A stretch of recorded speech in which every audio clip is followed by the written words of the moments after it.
The president has been calling gun violence a public health epidemic. He's been doing that for several years now, before even he became president, and he'll continue to do so. You've heard many of us in this administration call the gun violence that we're seeing an epidemic.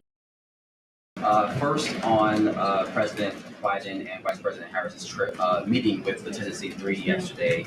One of my colleagues asked Representative Justin Jones if he raised up the issue of declaring gun violence a public health emergency. Did that come up in that conversation, and is that something the president would consider doing? So I will say this. I don't have anything to share about if that came up in the conversation, but I'll say that the president has been calling gun violence a public health epidemic. He's been doing that for several years now, before even he became president, and he'll continue to do so. You've heard many of us in this administration call the gun violence that we're seeing an epidemic. That we're seeing in this country.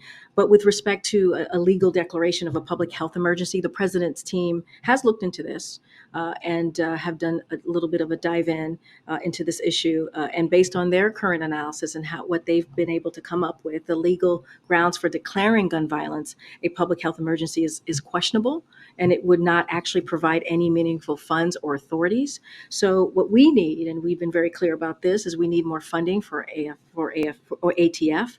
But we don't secure those funds through a public health declaration. It just doesn't work that way.